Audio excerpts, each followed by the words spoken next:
Oh, Iya, Mister. panas sekali hari ini. Kita ada cara apa ini? Mister, besok kan nih kan mau 17-an. Tapi sebelum kita ngelain 17-an, ada baiknya Mister sebagai pendatang di negara ini tahu dulu sejarah soal proklamasi. Sejarah? Yes. Yes, masuk kita kalau gitu. Iya, ini sekarang kita lagi ada di Museum Perumusan Naskah Proklamasi. Ada teman saya nih. Siapa, Mister? Ada, Mister, siapa Jono? kok salah? Ada namanya Pak Emir. Kita udah ada tiketnya nih. Oh, Rp2.000. 2000. Pak Emir, apa kabar? Pak Emir, Jono. Kenalin ini teman saya. Joni, ini Jono. Iya, siap. Iya. Ada yang bisa saya bantu? Nggak ada sih, kita mau pulang aja kali ya. Oh, saya. Berapa satu malam? Bukan, ini bukan hotel. Oh, bukan. Jadi Pak Emir, dia ini Iya. turis. Heeh. Jadi dia kesini tuh pengen tahu sejarah tentang proklamasi Indonesia, Pak Emir. Iya. Kalau jelasin. Bagaimana cara awal mula? Nah, Pak Joni ini benar-benar, Mr. Joni ya, Mr. Johnny, Johnny. ya. Ya. datang ke tempat yang tepat. Tepat. Nah, oke, Pak Joni, kita masuk langsung ke Siap. ruangan yang pertama ya. Oke. Oh, oke. Iya. Teknologi sudah maju sekali, sudah ada iPad dulu. Bukan. Hard Rockers, ayo kita masuk. Mr. Joni, kita masuk di ruangan pertama nih. Ini? Di Museum Perumusan Naskah Proklamasi. Nah ini kursi-kursi jadul ya. Oke. Jadi kursi sekitar tahun 1940-an ya seperti ini Pak Joni. 1940. Betul. Pak Emir. Cuma kelihatan setengah ya. Nggak, karena ini ketutupan. Sorry. Ketutupan. Sorry. Iya. Iya. Oke. Nah, jadi pada tanggal 16 Agustus 1945 Iya. malam jam 10 Bung Karno, Bung Hatta bersama dengan Mr. Ahmad Subarjo ini berjumpa dengan Maida beserta penerjemahnya. Tapi sebentar Yaitu Pak Emir, Miyoshi. sebelum Betul. sebelum ditulisin. Tapi posisinya bener nih tadi. Iya. Bung Karno, Bung Bung Hatta. Hatta, Mr. Ahmad Subarjo, Oke. Maida dan penerjemah. Oh, oke. Iya, karena Maida kan From orang Japan. Jepang. From Japan. Oke, betul. Nah, jadi malam harinya Bung Karno itu serta Bung Hatta nggak tahu kalau Jepang itu sudah kalah. Oh, karena dulu kan nggak ada sosial media. Betul. No WhatsApp ya. No WhatsApp, No WhatsApp, BBM. no IG. Iya, benar. Jadi nanya nih sama Maida, dia kenapa apa namanya? Dia nanya ke Maida, benar nggak Jepang itu udah kalah, gitu kan? Iya. Nah, Maeda jawab iya, Jepang itu udah kalah. Ya, jadi tanggal 15 Agustus 1945 Jepang itu sudah menandatangani berita kekalahan. Oh, bukan dari Argentina ya itu film. Oh, bukan. Argentina. Beda itu ya, beda. Garpu besar sekali. Pelan-pelan Pak Sopir. Iya, bukan itu beda garpu kalau itu. Beda. Lanjut lagi. Nah, jadi setelah itu Maida, nah ini membawa Bung Karno, Bung Hatta sama Mr. Ahmad Subarjo ke pimpinan militer Jepang yang lebih tinggi, Gunsekan. Nah, Gunsekan. Bukan gesekan ya. Bukan biasa gue sekarang lucu juga deh Pak. Jadi namanya Mr. Moichiro Yamamoto. Oke. Muichiro Yamamoto. Moichiro Yamamoto. Cuma saat itu yang dapat dijumpai adalah Jenderal Nishimura. Nishimura. Semakin di depan. Bukan, Yamaha. Oh, iya. Gitu. Nah, terus Nishimura mengabarkan Jepang ini harus menjaga status quo. Atas perintah sekutu Inggris. Iya. Kecewa Bung Karno. Kecil. Nah, Sekutu. Betul juga ya. Nah, langsung Bung Karno menggebrak meja. Beliau katakan kalau memang Jepang tidak bisa memberikan kemerdekaan, maka jangan ganggu kami, menghalangi kami untuk memproklamirkan kemerdekaan dengan tangan sendiri. Keren Bung Karno Sekali. Di sini terjadinya ya. Di sini. Nah, kemudian Bung Karno setelah dari Gunsekan balik lagi ke rumahnya Maida. Nah, karena sebelumnya Maida itu sudah kembali, jadi Maida hanya mengantarkan. Oke. Nah, jadi Bung Karno Ngedrop doang ya. Ngedrop di sana doang. Betul, terus langsung pulang. Nah, terus Bung Karno, Bung Hatta sama Mr. Ahmad Subarjo gitu ya, ketika kembali ke rumahnya Maida, di depan rumah Maida tuh sudah ada 40 sampai dengan 50 orang. Itu orang banyak sekali. Itu ada dari tokoh-tokoh PPKI, kemudian dari perwakilan-perwakilan daerah, sama dari jurnalis. Banyak sekali saat itu. Ya. Kemudian diterima kembali oleh Maida, lalu para tokoh itu duduk dan menunggu di ruang rapat. Oh, di sebelah mana situ? itu? Betul, Di mana di itu? sebelah sana. Oh. Bisa ke sana kita? Itu nanti. Nanti ada lagi. Sabar saya. Sabar. Sabar saya. Terus jadi diterima kembali oleh Maida di ruang tamu. Nah, tengah malam Maida izin istirahat di kamarnya di atas. Jadi mau istirahat, capek Maida gitu Iya. kan. Nah, kemudian Harian. berlanjut. Setelah itu jam 2 Bung Karno, Bung Hatta sama Mr. Ahmad Subarjo masuk ke ruang makan. Oh, ini ruang makan nih? Ini ruang Pak Emir? makan. Oh, ini ruang makan nih. Ini ruang makan. Iya, Makan ini nih, ruang Mr. Joni. makannya. Nah, Makan apa mereka malam Hah? itu? makan nasi goreng nantinya. Oh, nasi Oh, goreng. nasi goreng. Seperti Obama ya. Wah. Iya benar. Jadi Bung Hatta sama Mr. Ahmad Subarjo nih meminta kesediaan Bung Karno sebagai penulis naskah. Buat proklamasi. Betul, tapi Bung Karno minta bantuan kepada Bung Hatta dan Mr. Ahmad Subarjo agar membantu beliau mengenai isi naskah proklamasi. Oh, oke. Buat isinya tuh, konten tulisannya apa aja gitu ya, Pak Emir ya. Betul, betul. Nah makanya pada naskah proklamasi tulisan tangan Bung Karno itu ada coretan-coretan. Kan ada revisi tuh. Betul. Kalau sekarang tinggal hapus doang. Tinggal hapus. Meskipun gitu kan. dulu belum disetujui oleh Jepang ya. Betul. Sudah belum ditulis setuju. ya. Iya. Oh, Nah, iya. jadi Bikin draft. bikin draft. Bikin draft. Coretan-coretan itu menandakan oh iya benar ya ternyata mereka itu berdiskusi mengenai isi. Nah kemudian Jakarta 17.805. Oke. Loh kok 05 gitu kan kadang kan nanya orang sekarang kenapa 05? Lah kita kan merdeka 1945. Iya. Nah, ternyata ketika Jepang itu menjajah sebuah negara, Jepang memberlakukan kalender Jepang. Oh, kalender Jepang 05 berarti Betul, ya. kebetulan kita merdeka menurut kalender Jepang itu tahun 2605. 2605. 605. Oke. 2605 makanya diambil angka terakhirnya 05. 05, oke. Nah, wakil-wakil bangsa Indonesia itu adalah usulan daripada Bung Hatta kalimatnya. Oh, Nah, oke. kemudian setelah selesai dituliskan oleh Bung Karno, maka selanjutnya beliau-beliau ini menuju ruang rapat terlebih dahulu. Oh, dari sini ke sana di nih. sana. Betul, nah ini kita lihat ada ruang rapatnya. Oke, Nah, ini dia kita ruang ke sana nih. rapat, betul. Nah, ini Hard Rockers kita lagi menuju ruang rapat nih ya, Mr. Joni ya. Kamu berbicara sama siapa barusan? Ini ada. Oh, ada kamera Ada ya. Hard Rockers juga. Ini panas sekali. Ini ruang Iya, rapat ya? Ini ruang rapat. Nah, jadi Bung Karno gitu ya, setelah selesai menulis, Ya. beliau bacakan naskah proklamasi tadi di ruangan ini dulu. Latihan ya. Isinya siapa aja? Iya, jadi untuk meminta persetujuan sama 40 orang sampai tadi? dengan 50 orang tokoh tadi. Oke. Nah, jadi Bung Karno membacakan sampai selesai. Hmm. Setelah selesai, Bung Karno minta persetujuan. Karena kan nggak mungkin kalau andai kata sudah dibuat, kemudian mereka nggak setuju, Ya. ya sia-sia gitu kan. Akhirnya Bung Karno minta persetujuan dan semuanya ternyata setuju. Oh, nggak ada yang nggak setuju tuh ya? Nggak ada yang nggak setuju. Iya, Nah, iya. Karena udah jam 2:30 pagi, udah setuju deh. waduh, Ngantuk iya. ya. Ngantuk ya, Iya, setuju. iya, iya. Enggak ya, karena mau merdeka juga. Oh iya, iya. Nah. Seperti foto itu ya. Iya, seperti di foto ini. Nah, kita lihat nih. Nah, tampilan kira-kira saat Bung Karno membacakan naskah proklamasi hasil tulisan tangan beliau dulu. Nah, ini dia gambarannya. Di sini nih. Betul. Jadi para tokoh pada berdiri melihat Bung Karno saat pembacaannya. Nah, kemudian ya ada satu masalah. Apa nih, yaitu, Bang Emir? apa nih masalahnya? Siapa yang mau atau siapa yang menandatangani naskah proklamasi tersebut? Oh. Bung Karno. Betul, yang nanti akhirnya keputusannya adalah Bung Karno dan Bung Hatta yang menandatangani naskahnya. Itu sebenarnya kayak pertanyaan, ini siapa yang tanda tangan itu terlontar dari siapa? Nah, jadi dari apa namanya Dari forum.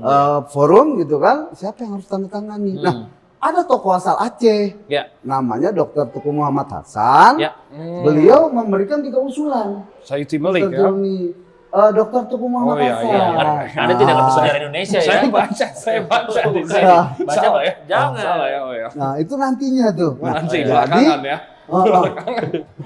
Udah spoilerin. Belum. Belum di situ. Belum Belum, sampai. belum. Nah, Saya baca aja. jadi apa namanya ada tokoh asal Aceh, dia memberikan 3 usulan. Pertama, ya Yang pertama, naskah proklamasi ditandatangani oleh seluruh yang hadir. Coba, 40. nggak muat. Kecil, Nggak muat. kan? Nggak pastinya nggak Kecil. muat. Segini ya. Kemudian yang kedua dibentuk kelompok-kelompok dan tiap kelompok diwakilkan oleh satu orang. Oh, oke. Perwakilan dari kelompok berarti ya. Betul. Dan yang ketiga ditandatangani oleh Bung Karno dan Bung Hatta. Hmm. Nah, barulah ada seorang pemuda dari golongan muda yaitu Hairul Saleh. Beliau kasih usulan, udah sebaiknya yang tanda tangan cukup Bung Karno dan Bung Hatta. Iya, betul. Diamini oleh Bapak Soekarni dan akhirnya gitu ya, Bung Karno memanggil Bapak Sayuti Melik. Nah ini peran Sayuti Melik tadi. Ini yang saya, yang saya maksud tadi ya. Aku udah spoilerin aja. Ini yang orang-orang yang hadir. Iya, ini orang-orang yang hadir. Nah, tapi kita baru bisa mengkajinya sekitar 30 orang. Ya, jadi Yes. masih banyak tugas daripada Museum Perumusan Naskah Proklamasi untuk mengkaji siapa lagi tokoh-tokoh yang pernah hadir di rumahnya Laksamana Tadasu Maeda ini. Karena Nah, dari ini udah orang-orangnya. berapa puluh tahun yang lalu ini ya. Betul. Seumuran ulang tahun kemerdekaan Indonesia soalnya 45 juga nih. 45. Nah, kemudian dia Ini Sudiro, kakeknya Tora Sudiro. oh, bukan. Jadi ada namanya Jangan memang, sotoy. Jangan sotoy kamu. memang zaman itu ada dua Sudiro, betul. Oh, iya. Betul. Iya, Yang satu Mbah Sudiro, Mbah Sudiro itu adalah beliau ajudannya dari Mr. Ahmad Subarjo. Ya. Oh, yang ini. Kemudian yang satu lagi adalah Sudiro dari Kakeknya Tora Sudiro. Betul. Saya hampir benar. Kamu dia Betul. benar. Oh, Jadi, iya. saat itu memang ada dua tokoh Sudiro. Oh, ya. Nah, kebetulan yang di sini yang hadir itu adalah Mbah Sudiro. Oh, karena kakek Tora Sudiro masih kecil ya waktu itu ya. Sudah sudah dewasa juga. Oh, waktu itu. iya, Nah, iya. Bang Emil nggak usah ikut-ikutan dia Wah. ngomongnya sama siapa. oh iya. Pas saya ikut-ikutan. Jadi seolah-olah ya Iya, kayak jadi bule ikutan. kita nih, Saya itu ikut-ikutan. susah ngomongnya. Ya. Jadi supaya ngerti. Oh iya benar, iya Oke. benar, biar nyambung. Kan, biar nyambung. Nah, Iya. kemudian selanjutnya ya Sayuti Melik ditugaskan oleh Bung Karno untuk mengetikkan naskah proklamasi. Nah, kemudian ada 3 kata yang diubah oleh Sayuti Melik, yaitu pertama kata tempo menjadi tempo, Oke. yang kedua format tanggal dari Jakarta 17/8/05 menjadi 45 ya. Jakarta hari 17 bulan 8 tahun 05. Jadi ada penambahan 05. hari bulan tahun. Kemudian wakil-wakil bangsa Indonesia menjadi atas nama bangsa Indonesia. Oh, oke. Tapi tahunnya berarti tetap 05 ya? Tetap 05. Oke. Nah, yang sekarang kita dengar gitu ya mengenai pidato proklamasi Bung Karno itu sebenarnya hasil rekaman Oh, di hari itu ya. sekitar tahun 1950-an. Oh, 5 tahun setelahnya. di- Betul, atas Oh. permintaan Bapak Yusuf Ronodipuro. Oke. Cuma sayangnya ya setelah diketik oleh Bapak Sayuti Melik, nah naskah proklamasi tulisan tangan Bung Karno itu diremas-remas Kenapa? oleh Bapak Sayuti Melik kemudian ditinggalkan. Kenapa? Kenapa? Karena pikiran orang tua dulu ya, kalau orang tua dulu tuh kalau kita mau ngetik kita pasti bikin ringkasan Mr. Johnny. Oh. Jadi kita bikin ringkasan, setelah selesai kita ketik, kan sama isinya. Oh, iya, iya. Makanya seolah-olah ini sampah. Jadi diremes. Betul. Mau dibuang Nah, ya. Dilihat oleh Bapak Burhanuddin Muhammadiyah. Iya. Kemudian beliau pungut, ya beliau simpan selama 48 tahun. Wow. Nah, jadi Masih ada sekarang? Masih ada. Jadi barulah pada tahun 1993 diserahkan kepada Presiden Soeharto. Nah, untuk naskah aslinya ada di Arsip Nasional Republik Indonesia. Oh, Andri. tapi masih ada di sana ya? Masih ada, betul. Nah ini ya. Kemudian naskah proklamasi yang sudah diketikkan oleh Bapak Sayuti Melik, Ya. ya. Nah, itu ditandatangani di atas piano. Nah ini. Oh, di atas piano ya. Ini. Jadi naskah proklamasi setelah diketik oleh Sayuti Melik itu ditandatangani oleh Bung Karno Bung Hatta di atas Di sini ya. Oh, piano. Mari main. Mari, Oh, mari. iya. Iya, Kayak- itu nyanyi. Iya. Kalau ngetiknya di sini berarti? Nah, Bang ini Emil? ngetiknya. Oh, di sini. Ini Nah, ruang apa tadinya? Ruangan kerja. Ruang kerja. Ruang kerja. Wow. Awal mulanya sebenarnya Maeda tuh tidak punya mesin ketik huruf Latin. Oh, bahasa Oh. Jepang semua ya? Betul, Terus adanya akhirnya? huruf kanji. Nah, sebelum Maeda istirahat gitu ya, Maeda itu memerintahkan Ibu Satsuki Mishima, beliau itu kepala urusan rumah tangga. Oke. Dari rumahnya Maeda, kemudian berangkat menemui Bapak Hermann Kandeler, yaitu duta besar Jerman untuk meminjam Mesin tik. Mesin tik. Oh, Beli, wow. kirain beli di e-commerce langsung datang. Tidak dong, kalau Belum ada. kalau bisa lebih mudah. Iya. Nah, ini mesin ketik buatan Jerman sekitar Ini? tahun 1931. Ini asli kah? Ini mesin ketiknya replika. Replika. Kita lihat ya. Tuh. Sebentar. Ini yang mengawasi siapa nih? Nah, Sebelah ini saya Bapak Timalik BM siapa? Iya. Ini Bapak BMDiah yang tadi memungut naskah proklamasi. Oh, yang ngambil itu ya. Betul. Makanya kenapa patung mereka berdua ada di ruangan ini karena mereka berdualah yang memiliki peran Oke. saat pengetikan naskah proklamasi. Nah, kita mau nanya. Baju kamu sama, Jono. Emang dari dulu juga ini? Oh, Dari dulu sama. iya. Nih kita mau ada kuis nih. Ini Pak Sayuti Melik lagi ngetik kalimat apa? Nggak bisa, itu tidak bisa Nggak dijawab ya? itu. Nggak bisa ya? Nah. Oh. Ya itu. Jadi setelahnya ditandatangani. Nah, kemudian Bung Karno mengumumkan bahwa naskah proklamasi akan dibacakan di rumah beliau di Jalan Pegangsaan. Pegangsaan Pegangsaan. Timur. Oh, itu Nomor rumahnya 56. Bung Karno berarti ya? Betul. Iya, iya, iya. Kemudian selanjutnya terjadilah riuh merdeka, merdeka. Membangunkan Maeda Ah. dan Ibu Satsuki Mishima serta para chef dan para pembantu bangun. Oh, oke. Nah, karena berisik kan. Nah, mereka turun ke bawah. Kemudian Ada apa nih rame-rame Ah, gitu? betul. Kan gitu kan Iya, rame. iya, mungkin, Bang. ya, mungkin. Iya. Kemudian akhirnya Maeda ketika turun memberikan selamat kepada yang hadir. Lalu Maeda memerintahkan Ibu Satsuki Mishima dan para chef untuk tadi masak nasi goreng. Kalau nggak salah itu waktunya pas bertepatan dengan bulan Ramadan kan ya? Betul. Pak Emir ya? Oh, Bulan gitu ya. Ramadan, Jadi lagi puasa. sahur ya berarti itu ya? Iya. Jadi Sahur siapkan nasi untuk goreng. santap sahur nasi goreng. Sour on the road ya? Bukan, tapi di rumah. Oh, di rumah, on the house ya? Orang zaman dulu ngetik naskah kemerdekaan, nggak nonton komeng pas sahur. Nggak, memang belum ada, Oh, belum ada, Oh, iya. belum ada, Oh, belum ada. Ini ruang apa, Pak? Ini dulunya ada gudang, kemudian ada kamar mandi, cuma kita tutup. Tapi berarti sebenarnya Bang Emir ini beneran adalah rumahnya Laksamana Maeda dulunya? Iya. Bener rumahnya dia berarti ya? Iya, benar rumahnya dia. Jadi tahun Oke. 1942 sampai dengan 1945. Oh, oke. Informasi yang sangat bagus untuk hard rockers ya. Betul sekali, ini rumah asli berarti. Iya. Habis itu dia berarti dihibahkan untuk jadi museum atau gimana? Nah, setelah itu, setelah Jepang kalah, Ya. tahun 1945 rumah ini sempat menjadi markas tentara Inggris. Oh, kampung kamu. Yes. Inggris. Oh, saya dari Inggris ya. Saya kira Amerika. Oh, iya, bukan bukan. ya. Oh, Bukan, Inggris ya. iya. Kemudian selanjutnya gitu ya, tahun 1961 sampai Ya. dengan 1981 sempat menjadi duta besar Inggris di sini. Oh, sini ya? Oh, di sini. Oh. Rumah duta besar Duta Inggris. Sheila on Seven juga di sini? Bukan, dia di Bukan, Jogja. itulah. Oh, beda Ini lagi. beda Beda lagi. lagi ya. Oh, gitu. Baru akhirnya jadi Baru tahun 1982 dikembalikan ke Departemen Keuangan. Sempat tahun 1982 sampai dengan 1984 jadi perpustakaan nasional. Oh, berarti banyak fungsinya sebelum jadi museum ya? Betul. Ini ruangan apa? Nah, ini gudang-gudang. Jadi biasanya kan kalau bawah tangga, nah pasti Oh, banyak iya, gudang. iya. Dia kayak mau beli rumah, semua ruangan udah tanyain. Tanya, takutnya masih ada. Geria unik. Yang Gitu ketinggalan. siar. Nah, jadi kayak begitu. Iya, iya, iya, iya. iya. Tahun 1984 baru Menteri Pendidikan dan Kebudayaan yaitu Profesor Dr. Nugroho Noto Susanto, Ya. gitu kan, melihat oh ini rumah penting nih, gedung penting. Akhirnya bagi dijadikan, ya? pemerintahan. Oh. Terus dia bilang, ini suatu saat harus jadi museum nih. Jadilah museum seperti sekarang yang kita datang hari ini luar biasa. Iya. Sudah disuruh cut sama produser kita, cuma nggak kelihatan di sini ya. Ya, jadi terima kasih banyak Pak Emir ya untuk hari ini ya. Terima Tapi kasih. sebelumnya nih, kita Ya. mau ngeliat dulu bunker. Pengen Oh, tahu. iya. Tuh bunker, ada ya. bunker. Atau ada bunker jangan Terakhir kemana-mana. ya, Habis kita ini lihat terakhir bunker, Pak ya. Emir. Ada apa nih informasi dari Bang Emir soal bunker di belakang? Ya. Ya. Nah, Hard Rockers seperti janji kita ya, Mr. Johnny ya. Ya, why kita panas sekali di luar? Kita ngapain Ini ini? karena ada Jono? bunker ini yang harus diceritakan Oh, sama ini.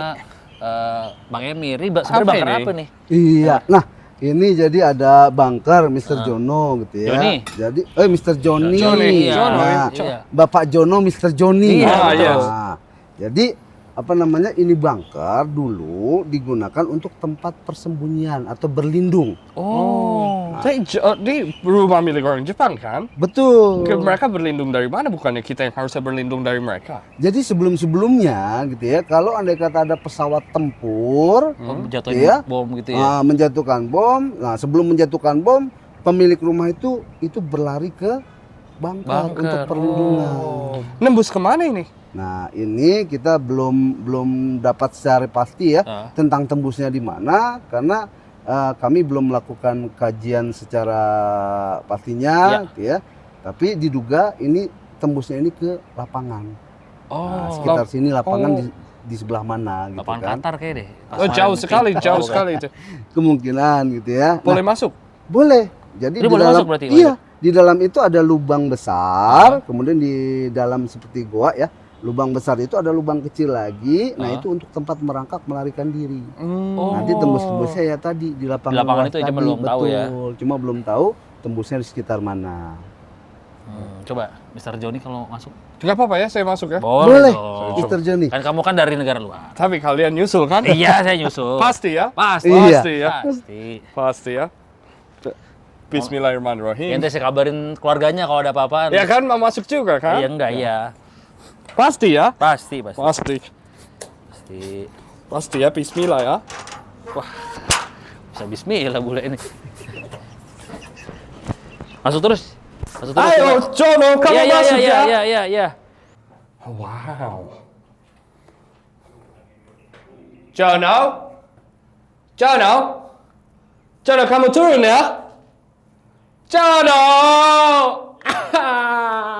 Jono, saya sendiri, Jono. Takut, Jono. Bang Emir, saya mau izin nih, ada tanah nggak? Saya mau uruk aja deh, biarin dah. Uruk aja dah. Iya, nyusahin teman bule saya. Hatur keras, deh pamit ya. Ayo, Bang Emir ya. Deh.